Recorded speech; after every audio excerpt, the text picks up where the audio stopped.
আসসালামু আলাইকুম। দূরের কাছে যে যেখানে বসে এই মুহূর্তে ভিডিওটা দেখছেন তাদের সবাইকে মাহফুজা কিচেন ভিডিওতে ওয়েলকাম। আজ কচু দিয়ে, মানে কচু শাক না, কচুর যে নিচের অংশটা, এখানে আমি দুধ কচু নিয়েছি, সেই অংশটা দিয়ে আমি ওই কচুটা দিয়ে মুরগির মাংস রান্না করব। একদম সাধারণভাবে ঘরে থাকা মশলা, ঘরে থাকা তেল, সবকিছু, সব উপকরণে ঘরে থাকা উপকরণ দিয়েই রান্নাটা করব। খেতে অসম্ভব ভালো হয়, দেখতেই পাচ্ছেন কতটা ভালো হয়েছে, খেতেও ভালো হয়। তো কথা না বাড়িয়ে আমরা মূল রান্নায় চলে যাই। কড়াইয়ে দিয়ে দিচ্ছি 4 চামচের মতো সয়াবিন তেল। তেলটা গরম হয়ে এসেছে, দিয়ে দিচ্ছি দুটো তেজপাতা এরকম ছিঁড়ে দিয়েছি, 4-5টা এলাচ থেতো করে দিয়েছি, একটা স্টার, 3 টুকরো দারচিনি, আর কিছু সাদা কালো গোলমরিচ। গোটা মশলাগুলো থেকে একটা অ্যারোমা চলে আসবে, এটাকে 1 মিনিট, মিনিমাম 1 মিনিট ভেজে নেব। গোটা মশলাগুলো 1 মিনিট ভেজে নেওয়ার পর দিয়ে দিচ্ছি 1/2 কাপ পেঁয়াজ কুচি। পেঁয়াজ কুচিটা জাস্ট একটু নরম হবে, খুব বেশি না, 1 থেকে 2 মিনিট একটু ভেজে নেব। পেঁয়াজটা একটু নরম হয়ে এসেছে, এটাকে এর চেয়ে বেশি ভেজে নেব না। এখানে আমি দুটো ব্রয়লার মুরগি নিয়েছি, কেটে 1.5 কেজির উপরে আছে।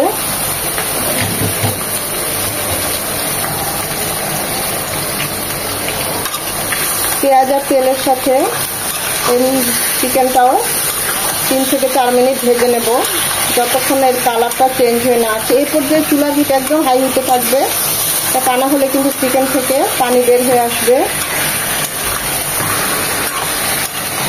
3-4 মিনিট খুব ভালোভাবে নেড়ে চেড়ে এটাকে ভেজে নেব। চিকেনটা 3 থেকে 4 মিনিট ভেজে নেওয়ার পর যখন দেখবো এরকম কালারটা চেঞ্জ হয়ে এসেছে, তখন দিয়ে দিব এখানে 3 চামচ আদা রসুনের পেস্ট। আদা রসুনের সাথে চিকেনটাকে 2 থেকে 3 মিনিট ভেজে নেব, যেন আদার ঝাঁঝালো গন্ধটা চলে যায়।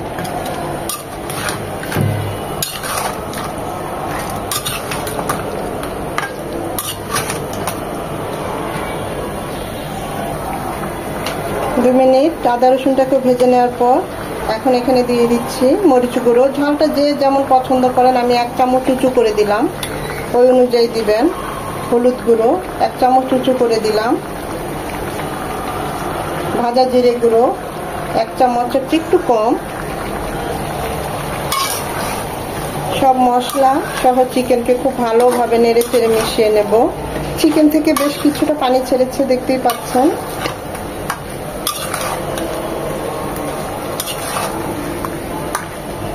এই পানিতে মশলাটা সাথে কষিয়ে নেব চিকেনটা।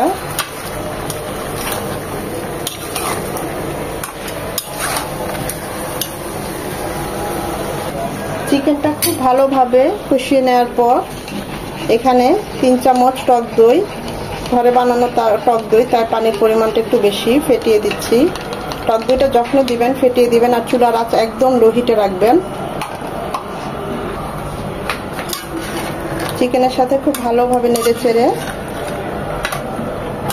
টক দইটার সাথে কষিয়ে নেব। এই পর্যন্ত কিন্তু আমি চিকেনে কোনো পানি ইউজ করি নাই, আপনারা হয়তো খেয়াল করেছেন। যেহেতু আমার ব্রয়লার মুরগি এমনি সফট, খুব বেশি পানি লাগবে না। আমি দেব পানি, আর কিছুক্ষণ পর আর একটু পানি দেব। টক দইয়ের সাথে ভালোভাবে 3-4 মিনিট কষিয়ে নেব।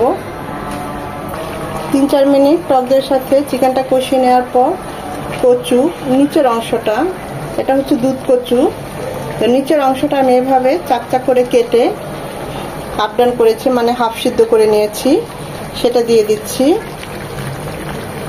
দিয়ে দিচ্ছি 2 চামচ নারকেল কোড়া। আমি জানি অনেকেই মজা নেবেন যে এতে আবার নারকেল কোড়া দিচ্ছে, কিন্তু দিয়ে দেখবেন খুবই ভালো হয়।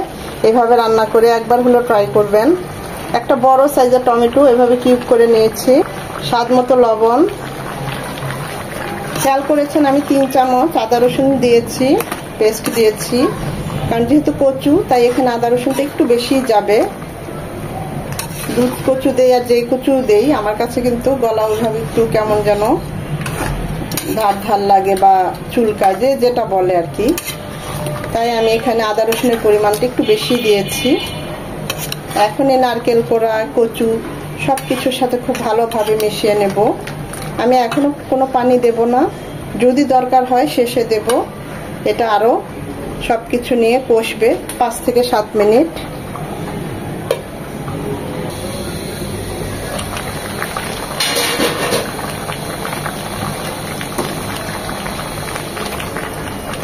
এখানে আমি হাফ কাপ পানি দিচ্ছি।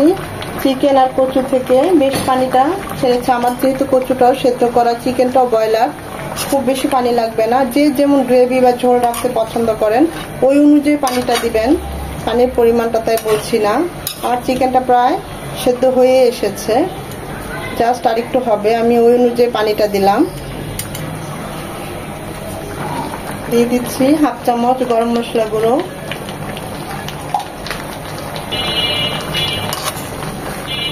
এইভাবে কচু দিয়ে গরুর মাংস খুব ভালো হয়। আমি তো সেটাও রান্না করি, অসম্ভব ভালো হয়। যারা এখনো ট্রাই করেন নাই হয়তো ভাবতে পারেন যে আপু কি বলছে। আর নারকেল কোড়াটাও দিবেন, খুব ভালো হয়। চাইলে আপনারা নারকেল কোড়াটা একটু বেটে দিতে পারেন বা ব্লেন্ড করে দিতে পারেন, সেটাও খুব ভালো রেজাল্ট আসে।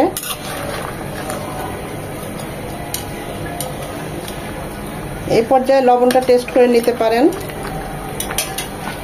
এটা হবে এখন মিনিমাম 10 থেকে 12 মিনিট।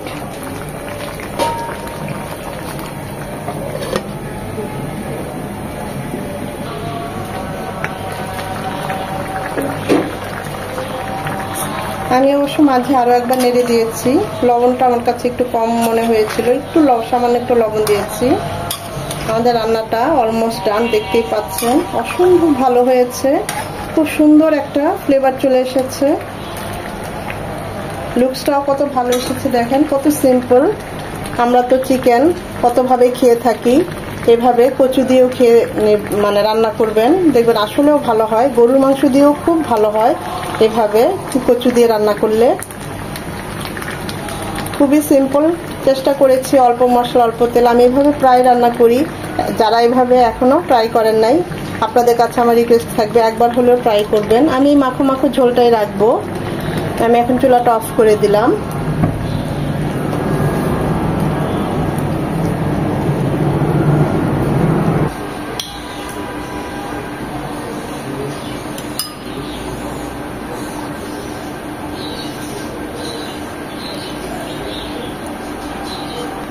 এই ঝোলটা এরকম পাতলাই হবে, এটা কিন্তু একদম গ্রেভি হবে না।